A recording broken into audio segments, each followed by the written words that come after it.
Warning: the following video contains explicit language, which may be offensive to some viewers or inappropriate for children. The content within this video is intended for mature audiences only. Are you ready?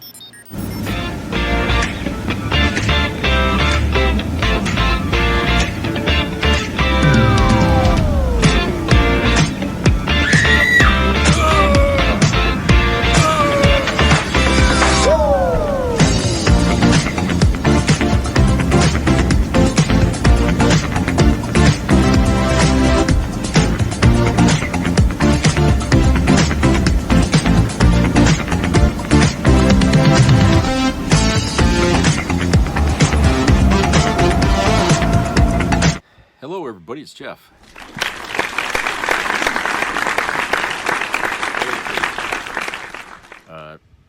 Pretty cold, windy, but sunny day here in Maine. It was like, well, right now it's like, what is it? 14 degrees right now, according to my weather thing here. So it's, it's cold out. It's supposed to be again tomorrow. And we're supposed to get rain in the middle of the week, and that'll be fine with me because that'll get rid of the rest of the ice that's out there right now. Because with this cold weather, it was before that it was melting because we were having warm days, and now what's water is now ice again, and it's dangerous out there walking on the fucking sidewalk, Christ. So I'll be happy when it starts to rain because it'll continue to wash away ice and snow. So yeah, I mean, that's looking forward to that. Oh, by the way, I went to go see that that movie, Captain America: Brave New World. It's a good movie. I liked it. Better than I thought. I mean, most people were kind of giving it mixed reviews, but I decided, well, I needed to get out and do something because I was getting kind of bored and everything, and so I decided to go watch it. And I was really pleased with it. Harrison Ford really did well. Of course, that's Harrison Ford. He does well in everything he's acting in. But it was a good movie, and if you like Marvel movies and stuff like that, I'd recommend you go see that because I think you won't be disappointed with it. I might do a review on it later. I don't know. But trust me when I say it's a good film. A lot of fun there. And oh, by the way, when the movie's over, if you go see it, you got to wait through the credits because there's a like in every Marvel movie, they got a little bit of a continuation of the story at the end of the credits. So watch the credits to sit and watch the rest of it at the end, okay? Because it's they always slip that in there. I don't know why they do that. It's like some fucking fetish they got there with all their movies. They always put extra scenes at the end after the credits. So don't get up and leave right off. Or if you do come back, if you have to go to the bathroom really quick and come back and then see the rest of it. Okay, so I have just one video today to play, but I'm only going to play it at the second part. I'm just kind of worn out from the week of all the Trump horse shit that's been going on in this country here, and I know it's not going to let up. The week coming is going to have all kinds of more strife in it. But I'm just going to read some headlines here, some articles and stuff. And in this one here, this come out, was it? Yeah, yesterday. And it says, fuel giant in Norway has banned the sale to U.S. forces after Trump's treatment of Zelensky. One of Norway's largest marine fuel companies announced they will no longer refuel the U.S. Navy vessels after Trump's treatment of Zelensky. It made us sick. They quote, "We encourage all Norwegians and Europeans to follow our example," unquote. So you see how Trump loses every time he opens his mouth? Everything that he does turns to shit. He thought he was being smart. The MAGA people thought he was being smart. And look what he's done. He's alienating more of the rest of the world against us. Okay? How is that going to help us in the end to maintain peace around the world? Okay? I don't think that really matters to him. I really don't think he matters. And that the fact is that NATO has always been a thorn in the Republican side. Don't ask me why, but as far back as I can remember, even in the 80s, people were always bitching, oh, the United States doesn't need NATO. We can do everything. We don't need them. Well, the fact is NATO needs us, okay? They needed us then because they didn't have the military might that the United States does. But that doesn't mean that we don't need to be part of NATO, okay? There's nothing wrong with having alliances with other countries. Whoever said that was a bad idea, you know?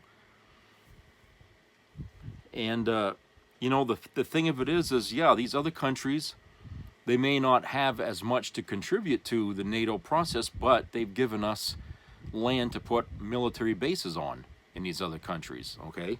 That's what they've done. They've allowed us to build bases, munitions dumps, stuff like that in these other countries. So NATO has helped us to be able to spread out our ability to defend, okay? Without NATO's help, we couldn't have done that, okay? So, you know, they've given us some things here. I mean, Christ. And then this other part here says Social Security has never missed a payment, but Doge's actions threaten an interruption of benefits, says an ex-agency head. And I think people have been saying that all along anyway. You know, if Musk is going to go through the system as he's doing it, you can't cut into things like Social Security, Medicare, and all that without interfering with services. All right, I mean, I think that stands to reason.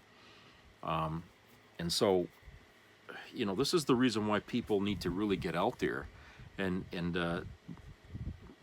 you know, protest the hell out of this, because hey, it's our fucking money. You know, Social Security is our money. It's not the government's money, it's our money.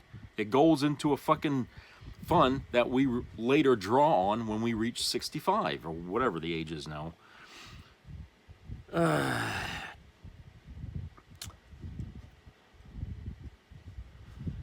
And there's what is this here? Oh yeah, in Maine, the Sea Grant funding in Maine is Trump's new target, so he's going after that. You know, he's really gotten on Maine's ass here in the last, well, ever since the governor told him where to go. Okay, now he's been attacking Maine here in various ways, and you know, I don't know, you know, what that's going to mean for people in the state, because you know, Maine is really a state that depends heavily on the government. Okay, we pay one of the highest tax rates in this country, so we actually give a lot to the government, but at the same time, you know, we take a lot too, you know, because we've got a lot of retirees in the state, a lot of elderly people, a lot of veterans. They say we have the oldest population in the country here, because a lot of the young people, when they graduate from high school or they leave or they graduate college, they don't stay in Maine because there's no work here. You know, there's no work here that pays decent wages, so people leave.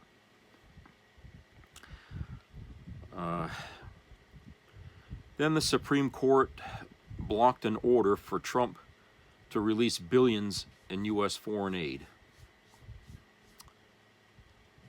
So,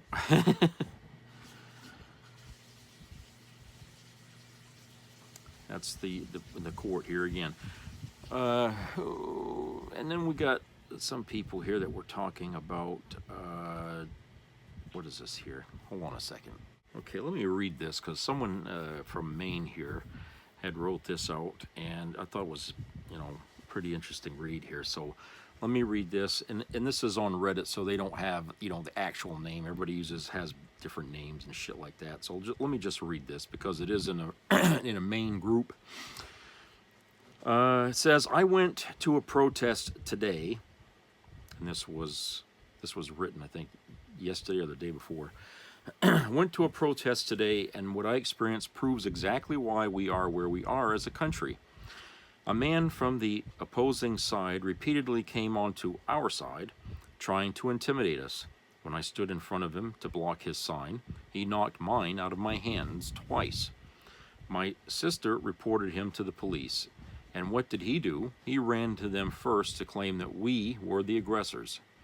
This is how they operate. They escalate, they provoke, and then they play the victim. But what's even worse is they are fighting the wrong battle against the wrong people. Hundreds of them showed up, furious, screaming, ready to fight. And who are they fighting? Us? The people fighting for them? The people who want them to have health care, fair wages, and a government that actually works for the people instead of corporations and billionaires? They aren't fighting the politicians who have failed them. They aren't fighting the billionaires who exploit them. They aren't fighting the corporations that drain their bank accounts. They're fighting us. They should be standing with us, but instead they spend their energy fighting to oppress others while staying oppressed themselves.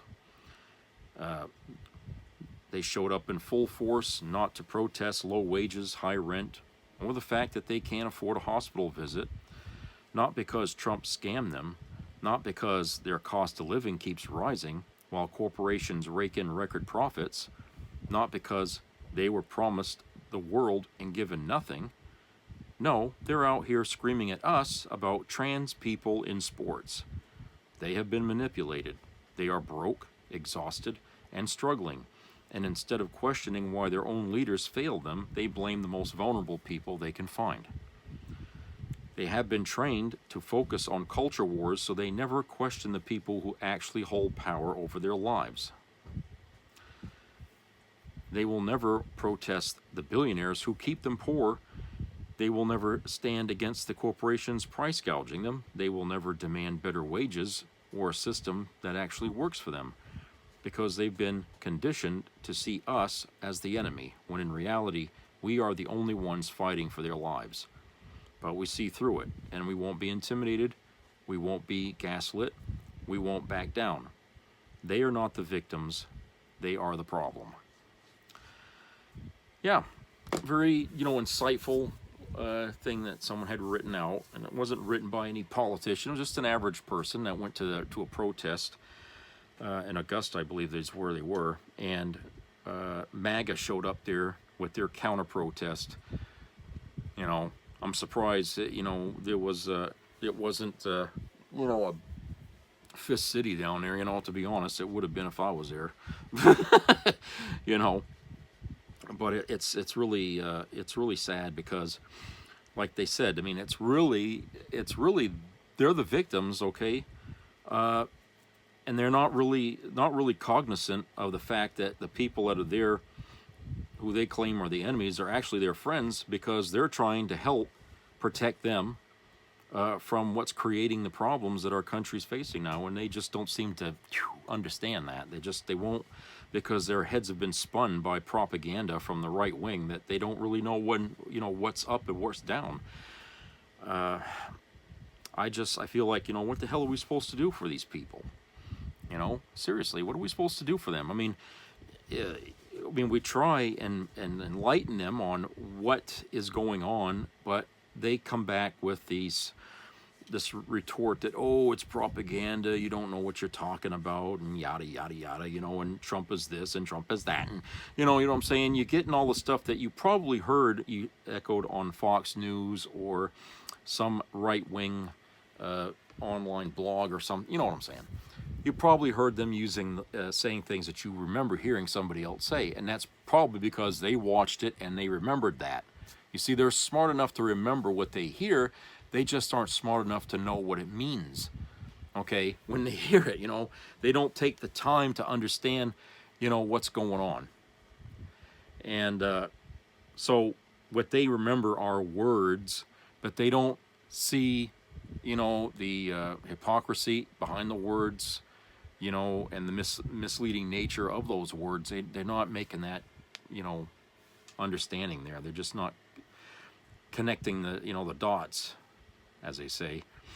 And so they're constantly the victims of their own stupidity.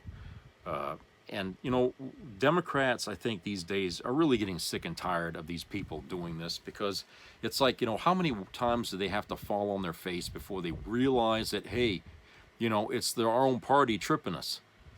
You know, how many more times did they got? I mean, their faces would all be black and blue and bulging, and everything looked like Rocky after Rocky 4. Okay, you know, you know, their heads would all be busted up. Okay, and still they keep going back into the ring. And I just feel like, you know, why can't they learn from their mistakes? What's so hard about them trying to understand? You know, Democrats, when they don't get their way, you know, hey, we go to some other avenue. We take other avenues. Okay, we don't believe all the time what we're being told, okay, because we're smart enough to see through the shit. All right? That's why you can't keep Democrats unified behind anything, is because everybody has an opinion, and they think that, you know, that their opinions are the right opinion, and if others in the party don't agree, then there's a split. Okay, they might be Democrats in name, but they're not really unified, because everybody has a direction on where the rudder should be heading, the ship. So we all want the country to be in a better place. We just don't agree 100% on how we get there. But with Republicans, they follow one voice and one voice only, whether it's right or wrong. They will follow that voice, and the rudder stays that way. Now, that comes with its own problems, because that means they pin all their hopes on one person doing the right thing, and oftentimes they don't. Okay, and that's what happens, is, you know, these people easily misled. And hey, some people go as far as saying, "Oh, they were divine. God sent him us." You know, they really hitched that fucking wagon there like you wouldn't believe. You know, and that's scary when you think about it like that. You know, that these people can be that fucking crazy to just simply, you know, take off with them and think that, oh, we're following a prophet or whatever. It's like, you guys, would you consider Elon Musk to be a prophet? I mean, Jesus Christ.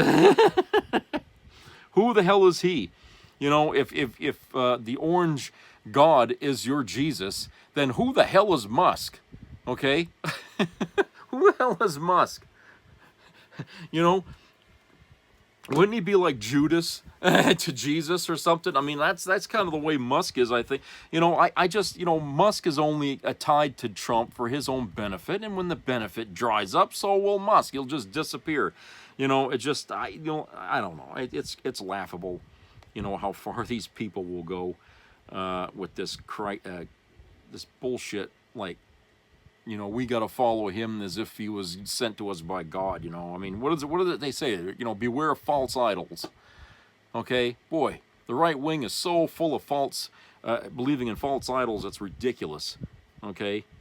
You know those people are going to be condemned after they're dead just for that. Christ. Anyway, let's see, what else we got here? Oh, yeah, I wanted to talk about this yesterday, but Gene Hackman, okay, the death case. Well, they got an update on that here about that, in case you haven't, you know, caught up to it yet. This story here from E! News. It's titled "Gene Hackman Death Case: Pills Found by Wife's Body Identified." The investigation into the deaths of Gene Hackman and Betsy Arakawa has yielded new findings. After the couple and one of their 3 dogs were found dead in their New Mexico home on February the 26th, Santa Fe County Sheriff Adon Mendoza offered some new details about critical evidence in this case.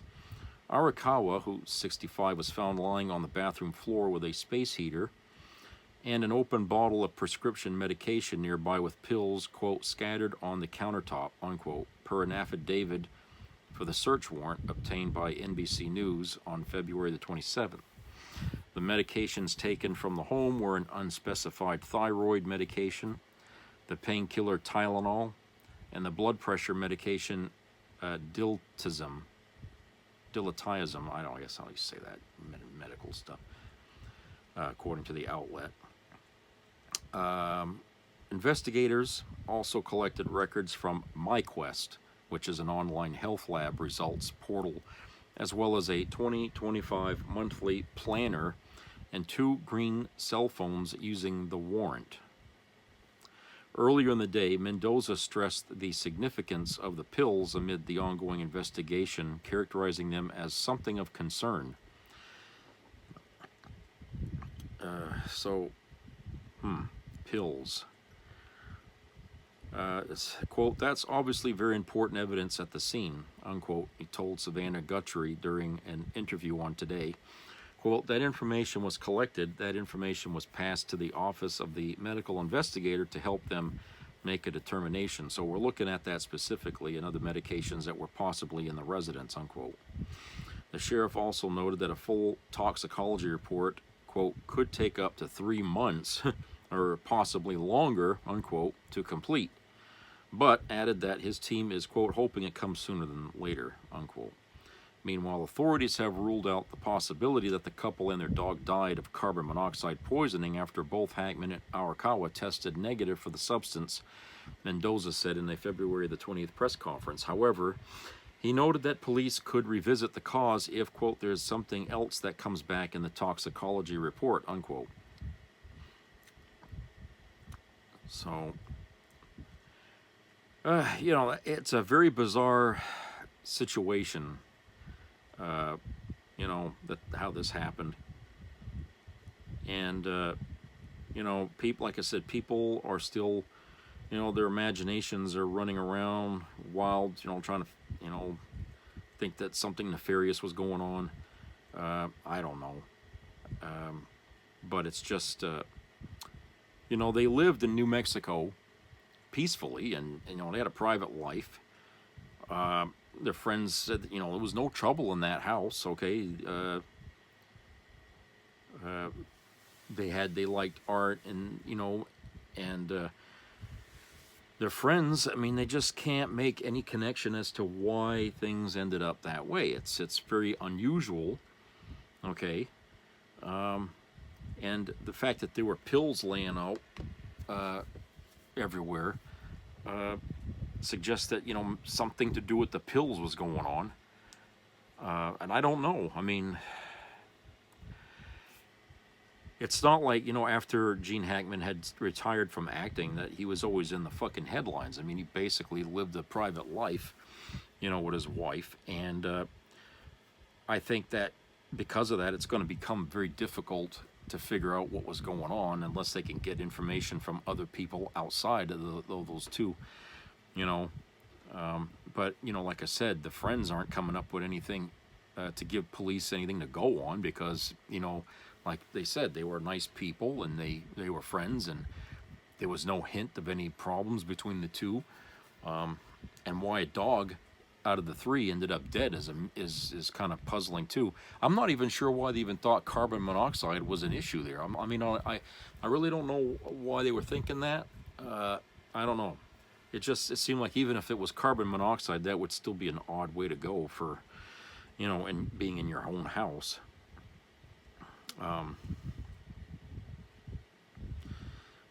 But you know, it's certainly sad. I mean, you know, because, you know, Gene Hackman was one of my favorite actors and stuff. I mean, of course, he hasn't been acting in quite a while. You know, he was retired from it, but you know, like I said, I enjoyed watching him in the movies and stuff.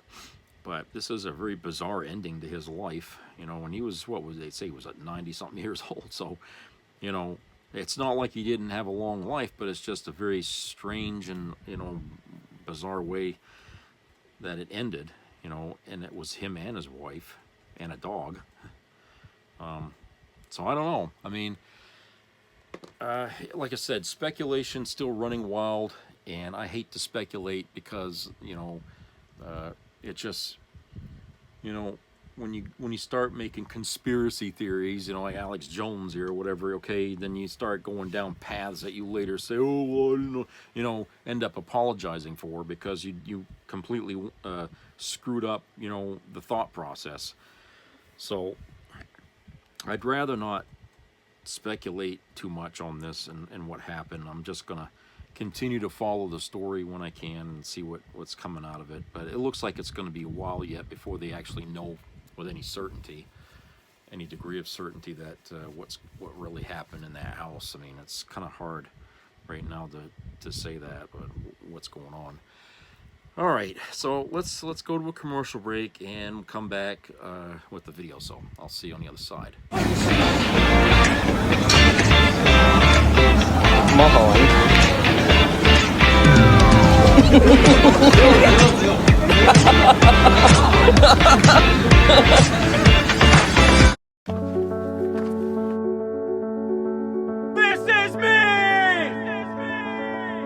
I'm Alex Curtis. I'm a lobsterman in Maine, and this is me. I'm Roxy Sugar, and this is me. I'm Eric Hopkins. I'm an artist, and this is me. This is me. me. This is me. This is me. At the end of the journey, the main thing is you, original. But I'm a few percent of your love. So I will leave you when you said you had love.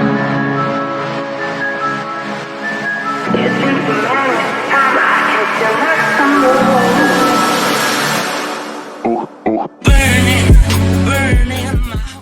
So there's this fruit in Costa Rica called granadilla, and it's really interesting. You basically just punch your thumb into it, and then on the inside there's these seeds that are encapsulated in a ball-like sack, like literally a male ball sack.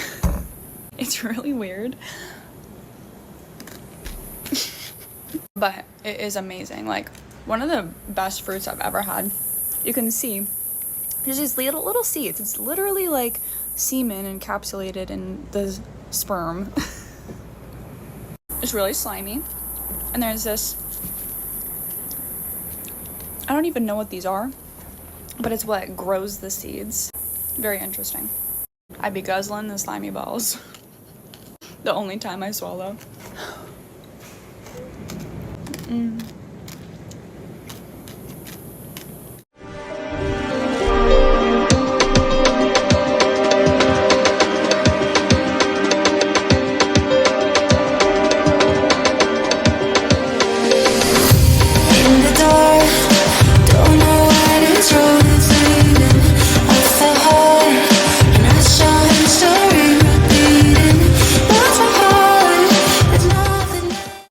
I can't get hard, not even with the blue pills. Will the salt trick work for me? All right, pay attention. If you're over 35 and not as firm as you should be, or if you're popping the champagne a little too early, I highly recommend the salt trick. In just 20 seconds, you can prepare this drink, and your anaconda will stand tall for hours almost immediately. This homemade salt tonic has been used for years by Brahmin bull breeders in India to help them stay firm and mate with up to 20 females at once.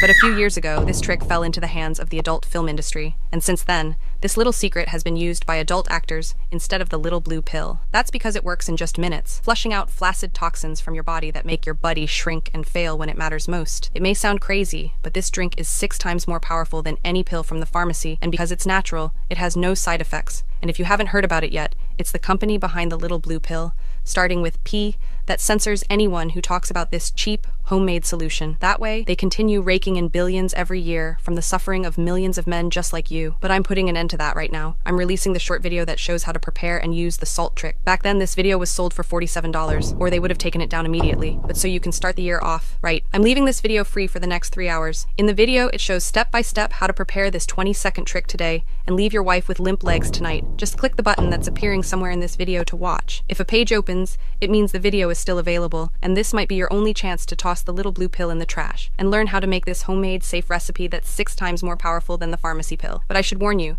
this video contains some pretty hot scenes, and it also shows an African green tonic used by tribes in North Africa to grow their tool to the point of outgrowing all their underwear. Do not use if you're already too big or satisfied with your size, and also how to eliminate the flaccid toxins that are sabotaging your hardness and shrinking your little guy like a turtle. Watch with headphones on. As I mentioned, the video is uncensored and shows exactly how this trick works to make your buddy rock hard. So click the link below and watch while it's still available.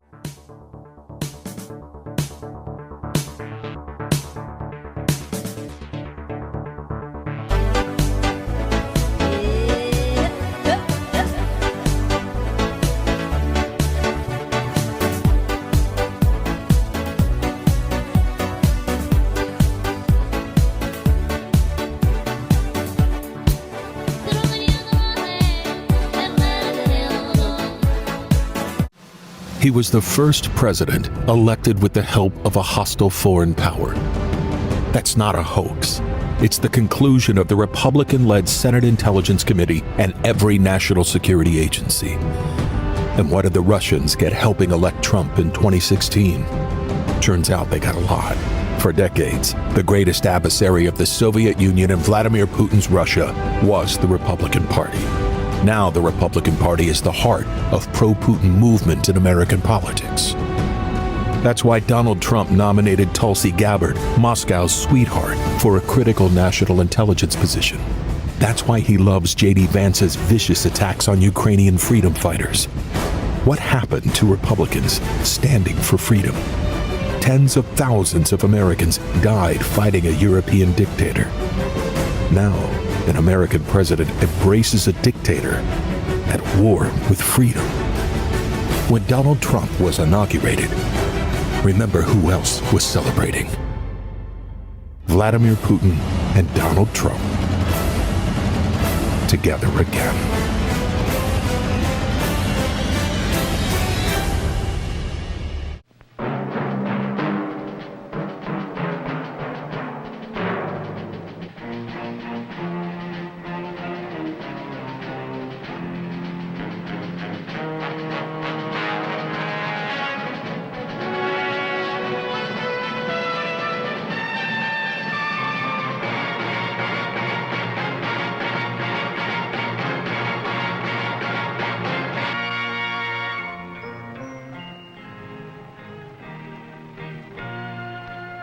Some people have a deep, abiding respect for the natural beauty that was once this country. And some people don't. People start pollution. People can stop it. Write for Pollution Booklet, Box 1771, Radio City Station, New York. Be a part of the entertainment value of a lifetime.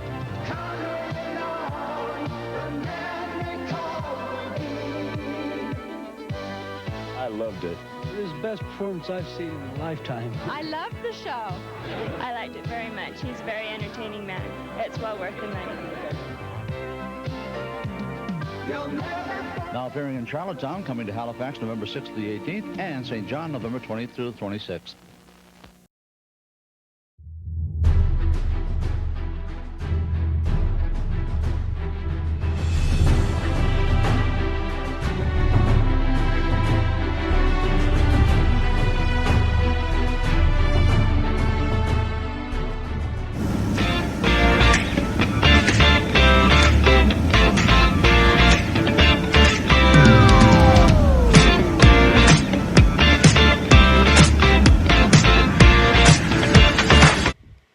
Everybody, welcome back. So let's go to the video here, and it's about McDonald's. Something that's non-political here, because I imagine we're all kind of strung out there on that shit right now. So let's go and watch this video here on McDonald's, and we'll discuss that on the other side. Average American eats at McDonald's 55 times a year. That's like having Ronald McDonald as your personal chef for almost 2 months straight. But before you grab those car keys for another McVisit, there's something you should probably know. Remember when your mom used to say, "You are what you eat"? Well, if that's true, most of us are talking about science experiments thanks to McDonald's burgers. Last week, I found a McDonald's burger I'd forgotten in my car from, wait for it, 3 weeks ago. The scary part? It looked exactly the same as the day I bought it. Not a spot of mold, not even a weird smell. My leftover homemade burgers turn into science projects after just 3 days. A regular burger has about 5 to 6 ingredients: meat, salt, pepper, and maybe some garlic or herbs if you're feeling fancy.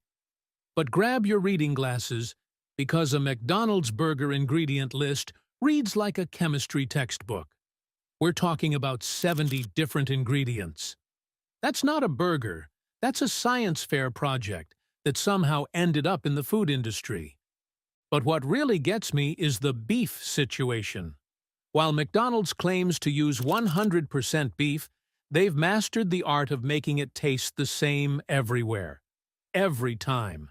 It's like they've discovered some sort of meat-flavored clone stamp tool in Photoshop, but for burgers. A friend of mine who used to work at a meat processing plant told me they use something called pink slime. Basically, all the leftover bits of meat cleaned with ammonia. Yummy, right? But the head-scratcher is that these burgers are practically immortal. Scientists have kept McDonald's burgers for years, and they look practically the same as day one. One researcher in Iceland even has a burger from 2009 on display in a glass case. It looks better than I do on most Monday mornings. The burger has its own webcam and everything. It's probably more famous than most Instagram influencers at this point. You might be thinking, well, maybe it's just really good preservation techniques? Sure. And maybe my cat is secretly writing a novel when I'm not home. The truth is, real food should decompose. If bacteria, which usually love a good meat feast, won't touch your burger, maybe that's nature's way of waving a big red flag. You'd think with all these chemicals, the healthiest choice would be to grab a salad instead. But McDonald's definition of healthy might just be their biggest illusion yet. 730 calories. That's how many calories are in a McDonald's Southwest salad with crispy chicken and dressing. For comparison, a Big Mac has 563 calories. You read that right.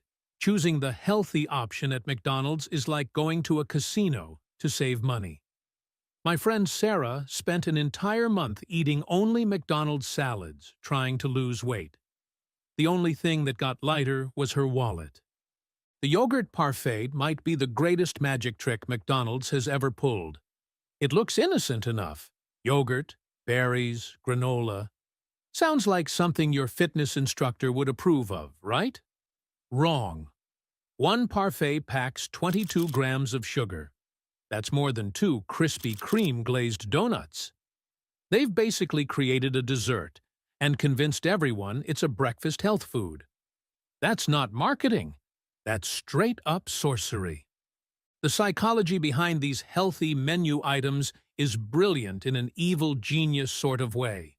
McDonald's knows that when someone in a group wants to eat healthy, they can stop that person from vetoing McDonald's altogether.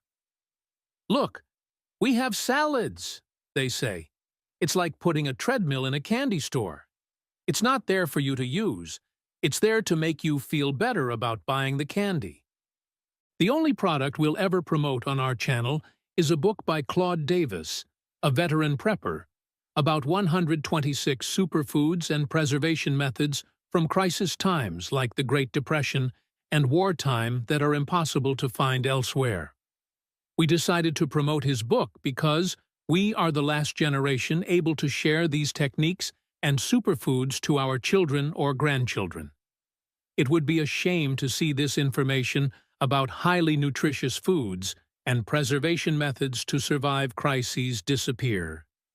You can check it out in the description of this video down below. My personal favorite is their sliced apple bags. They took nature's perfect snack, cut it up, added preservatives to keep it from browning, and somehow made it less healthy than the original apple. It's like they're saying, an apple a day keeps the doctor away. Unless it's our apple, then maybe keep the doctor's number. A nutritionist once told me that if you want to eat healthy at McDonald's, you should order a burger without the bun, no fries, and a water. At that point, you might as well just go home and eat a plain hamburger patty in your kitchen while staring at the wall. At least you'd save some money. And if you're thinking of treating yourself to dessert instead, good luck with that broken ice cream machine. Sorry, our ice cream machine is down. These 6 words have probably crushed more dreams than any high school rejection letter. It's become such a universal experience that people have actually created apps to track which McDonald's have working ice cream machines. That's right, There are literally tech startups dedicated to helping you find a working McFlurry. If that's not a sign of how bad things have gotten, I don't know what is. The numbers are wild. A recent survey found that about 30% of McDonald's ice cream machines are out of service at any given time. That's nearly 1/3 of all machines. If airlines had the same failure rate, we'd all still be traveling by horse and carriage. But these machines aren't actually broken most of the time. They're just throwing a tantrum. The machines are made by a company called Taylor, and they're basically the divas of the fast food equipment world. They require a 4-hour cleaning cycle every night, and if something goes even slightly wrong during this process, they lock up tighter than Fort Knox. Only certified Taylor technicians can unlock them. And guess who makes a fortune from repair calls? Ding, ding, ding. Taylor. A former McDonald's worker told me the secret menu of error codes on these machines is thicker than my high school chemistry textbook. There are more than 20 different error codes, and each one requires a different troubleshooting process. The poor employees often can't do anything except stare at the machine like it's a modern art piece they're pretending to understand. The whole situation has gotten so ridiculous that it's sparked multiple lawsuits. Franchise owners are suing because they're losing money. Customers are suing because they can't get their ice cream fix. And somewhere in the middle, that Taylor machine is probably laughing at all of us.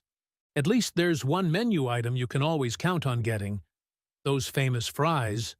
Though after learning what's in them, you might wish they were broken too. There's this amazing museum in Iceland that displays a McDonald's meal from their last restaurant before it closed in 2009. The fries look exactly like they did when they were served. Perfectly golden. No mold. Not even a hint of decay.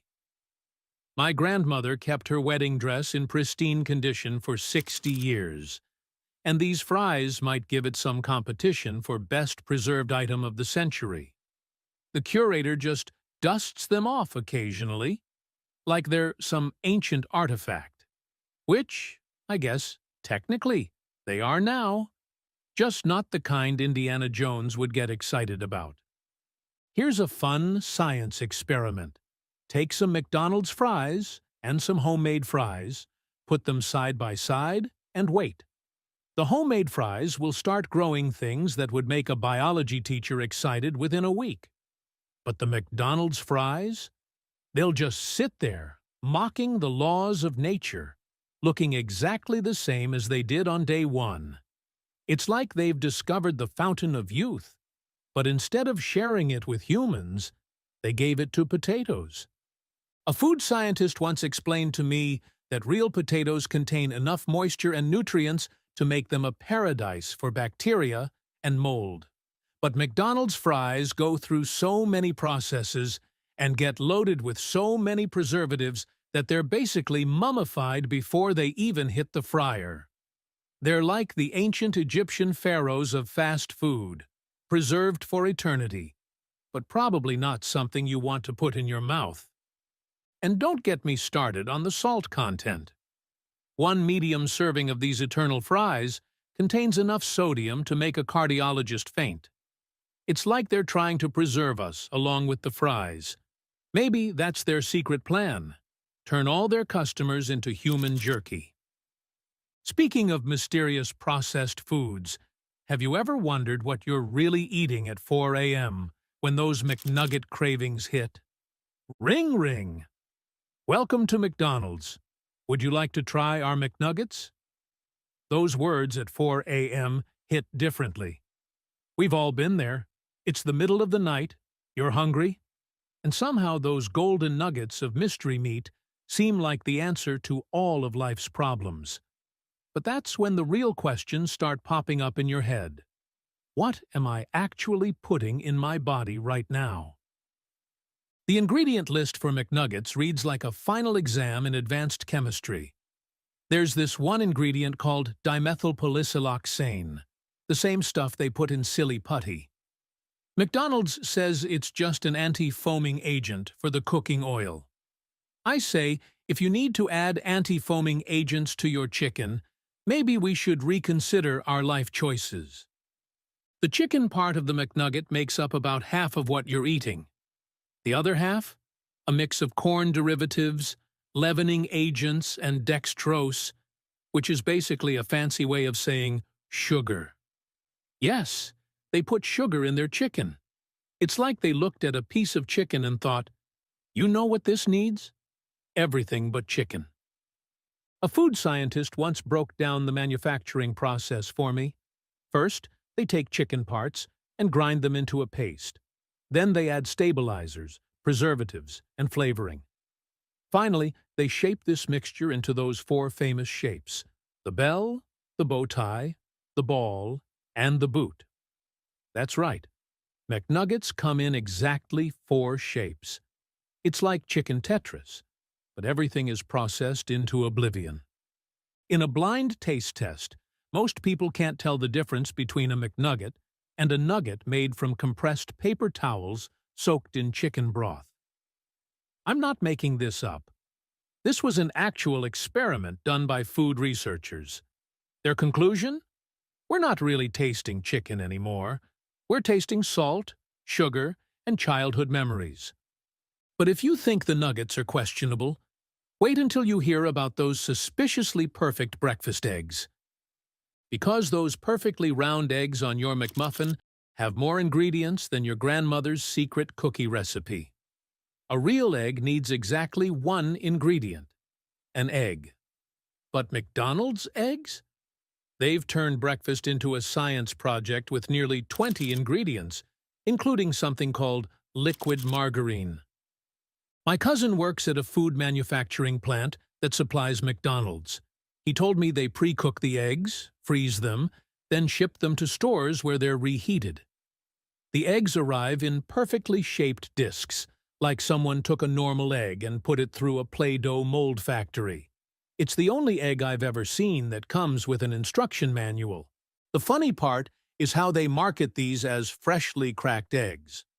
Sure, they were freshly cracked 3 weeks ago in a factory 500 miles away. The only thing fresh about them is the heating lamp they sit under. It's like calling a frozen TV dinner home-cooked because you turned on your microwave. Here's a fact that'll ruin your breakfast.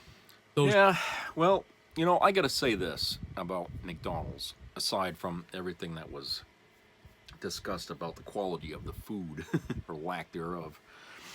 Okay. I used to eat there a lot when I was younger, okay? Like, you know, in my 20s and stuff like that, I'd eat there a lot.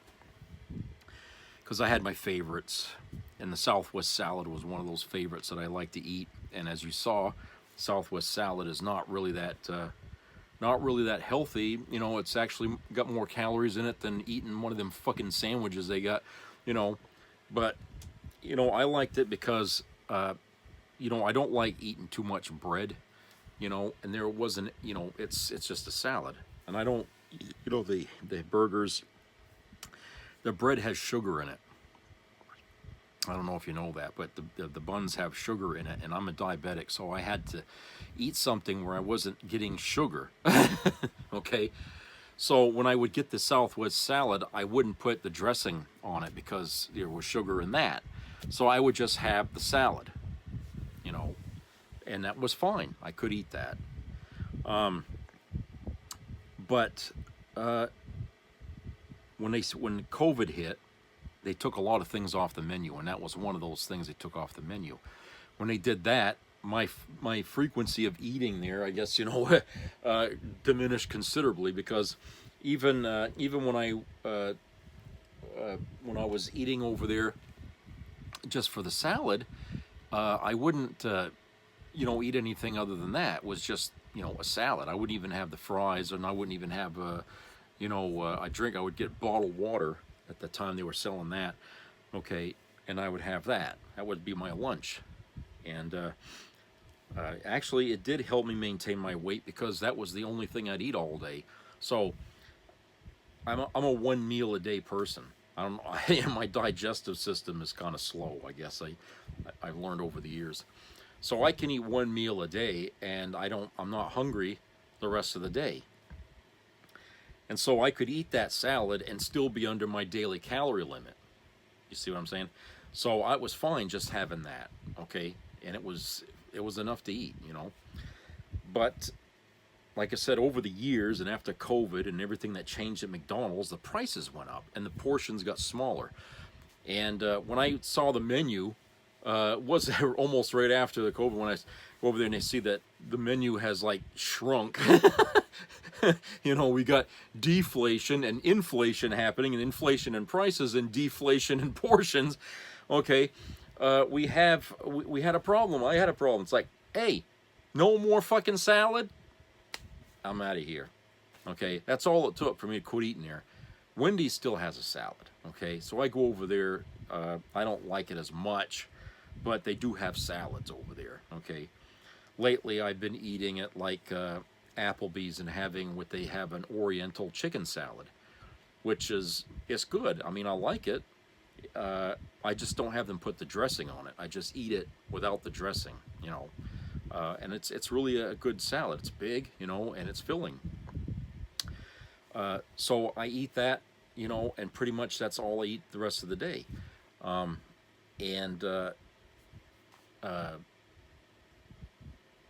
It's gotten to the point where, you know, you go by McDonald's and you don't see a lot of people there anymore, okay? Before COVID, it used to be, you know, full of cars in the parking lot and in the drive-through. But not so much now, you know? And it just seems like, you know, you notice there's a definite shift in customer frequency there. And that's what's hurting them, I think, right now. And another thing that I think is contributing to the lack of people going there is that they never have any coupons. You know, like in our local paper here, or the one that we get every week, they'll slip in coupons to like Burger King, KFC, Subway, you know, other restaurants. And people will eat at those places because they can use the coupon and save some money. McDonald's doesn't do that. They don't have a coupon thing that, you know, they put out and, you know, on the flyers. And I think a lot of people, you know, hey, if you ain't got coupons, we're not going to eat there. You know what I'm saying? Because everybody today, they're more aware of where they're spending their money and how much, because times are tough. The cost of things is high. And if you're not going to keep your costs down at places like McDonald's, you're going to see less people show up there. I mean, for an instance, was it, let's see, this is March. I think it was in January. I stopped in to McDonald's for a breakfast, okay? And it's been a long time since I ate any breakfast over there. And this was when I was going around looking for a new vehicle. I stopped in there, it was like 9 o'clock, I guess, in the morning or something. And I pulled in over there, and I had bacon, egg, and cheese biscuit, a hash brown, and a large orange juice. They hit me for $15 for that. And I was like, what? You know, for $15 back in the 90s, okay, or the early 2000s, I could have got 2 of those fucking things, 2 hash browns, and a large orange juice, and it would have been just slightly under $15. Now you get half that, okay? I was like, holy shit. Well, because it's been a while. I mean, I knew the prices had gone up, but I hadn't had breakfast there in God knows how long, okay?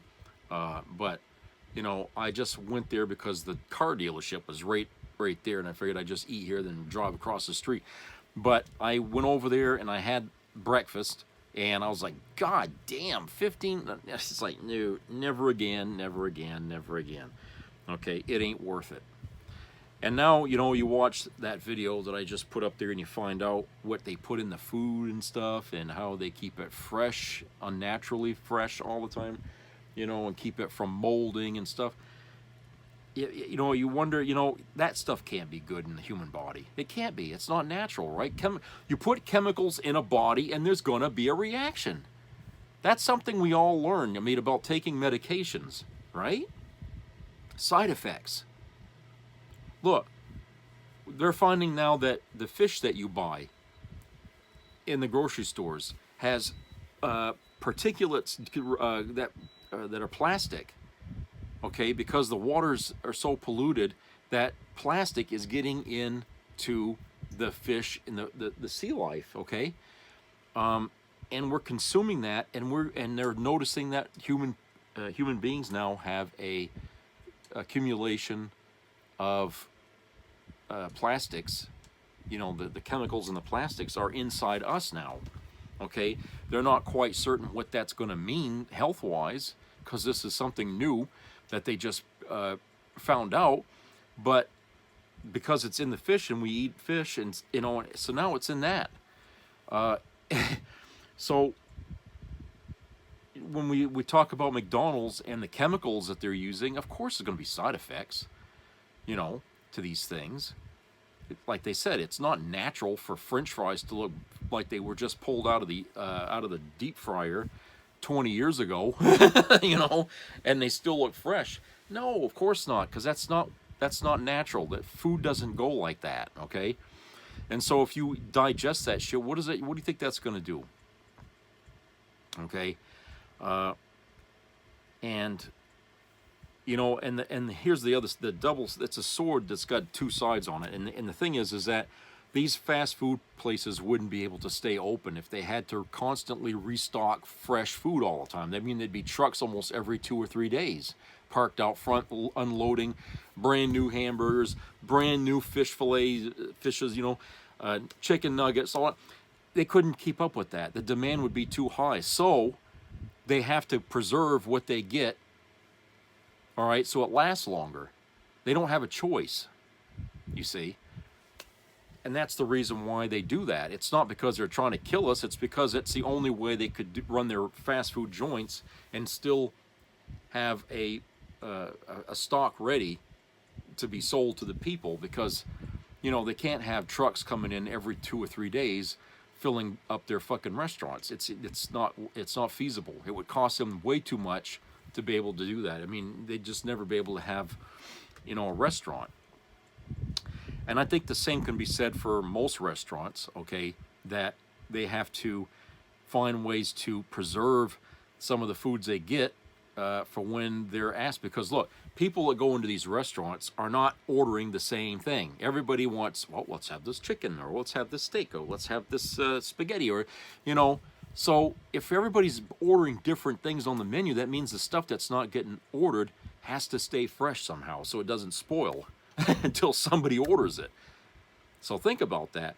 It's got to sit somewhere and not ruin, not get rotten, because otherwise they'd have to get another truckload of food in again. So it has to stay, has to last, okay? And that's the problem. And so people often don't think about that when we eat out and stuff, you know. How fresh is this food? I mean, it looks fresh, but it might have been sitting, you know, in a freezer or something like that for weeks.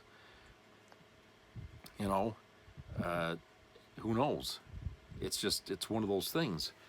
Because when you're hungry and shit like that, you don't really think about what you're putting in your stomach. You just want to eat and eat and eat, you know. And I also found in that video fascinating about the colors, you know, yellow and red being considered colors that make people want to eat. Now, I don't remember ever seeing a study done like that. They said this was done in the 60s. All right, so this was before my time, but somewhere somebody figured out what colors should we use to make a sign for our company, and the colors were yellow and red. Now that I know that, Burger King uses those colors too in their logo, if you notice. And I think, you know, from now on, whenever I drive around and I look at fast food places, I'm going to wonder what colors they're using. You know, I remember when we go inside McDonald's in the old days, okay, yellow and red were the colors that they would have inside the restaurant, you know. And the cartons, I remember well, they still use them, the red colored French fry cartons. You know, they would have you know, the same colors in how they used to wrap the sandwiches. They didn't always have paper. They used that styrofoam shit there, you know, and stuff. Now that's they can't use that anymore because it's not biodegradable. The way they used to have that stuff prepared was in these colored things, like, you know, the Happy Meal and all that was all those same colors. Okay, and now you see, now there was a nefarious reason. That was to draw the customers. And when you're standing out, even if you're like half a mile away from McDonald's, you could smell the French fries. Okay, I always suspected that when I was young. Even then, it's like you know, we're surrounded by restaurants, but the only restaurant you can smell was McDonald's. Okay, they were the only ones you could smell their food from half a mile away, when you were surrounded by, like, say, you know, Long John Silver, you know, Bonanza, you know, Burger King. All these other restaurants were all around you, but the only place you could smell was McDonald's. Okay, so you had to wonder, you know, is this by design, or is, you know, how could this be when you're surrounded by places making food that you can only smell McDonald's?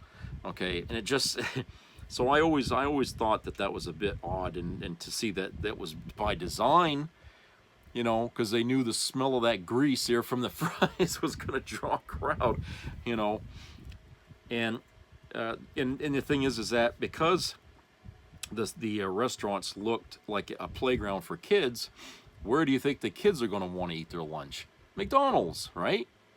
None of the other restaurants, none of the fast food restaurants, except maybe Chuck E. Cheese, but not every place had one, but had that set up to look like a place for children. So when the kids demand that their parents bring them to McDonald's, well, guess what? The parents are going to eat at McDonald's as well. I mean, they're there, they might as well, right? So that's how they draw the adults in there, because they are the ones that's got the money. The kids coerce the parents to go eat there, and the parents spend the money to eat there. So, you know what I'm saying? So, I mean, right from the beginning, McDonald's was set up to be a trap, you know, to grab people to eat at their restaurants.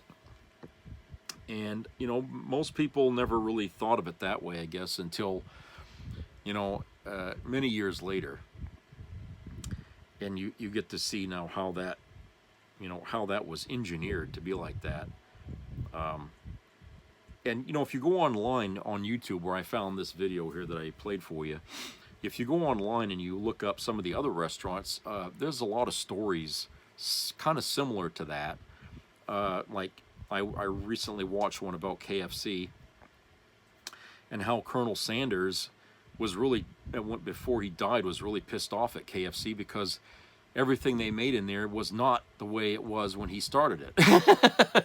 Okay, the chicken didn't taste right, the mashed potatoes didn't taste right. They changed the recipe to a lot of things that, you know, when he created KFC originally, it never looked anything like KFC today.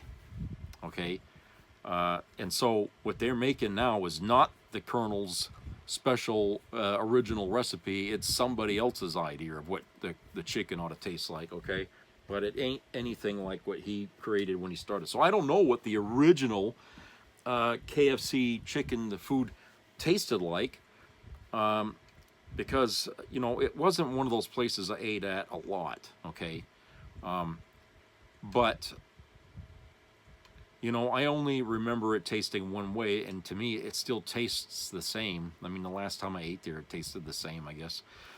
But when he says that the recipe's not the same, I mean, he must have been talking way back before I was even born, when KFC started.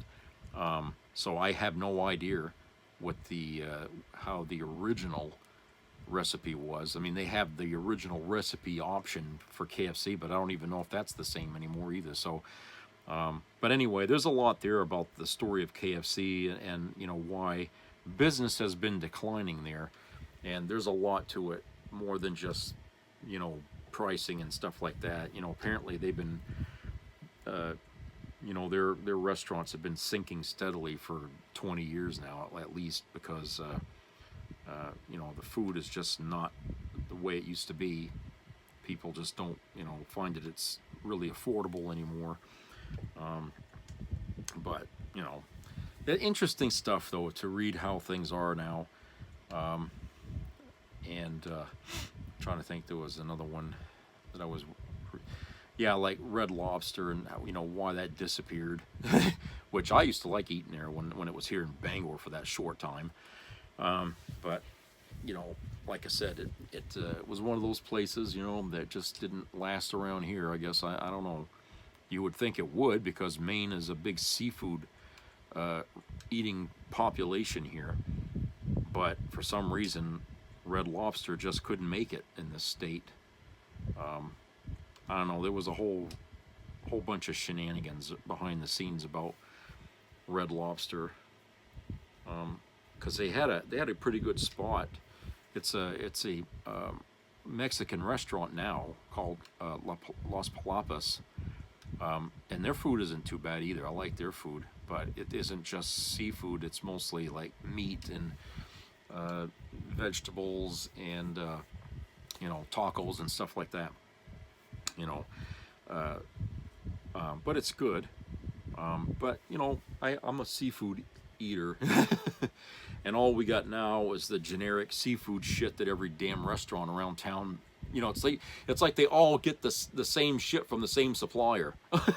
The seafood at Governor's is the same as the seafood at Applebee's, or the same seafood you get, you know, at Olive Garden or whatever the hell else where they serve seafood. It all tastes the same. The breading gives it away. The breading all tastes the same.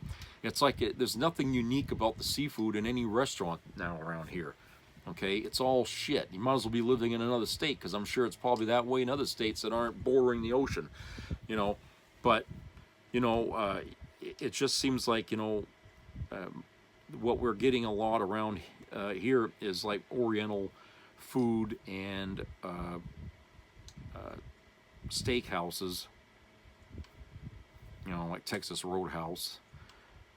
You know, places like that are moving in, but you know, it's just not my thing.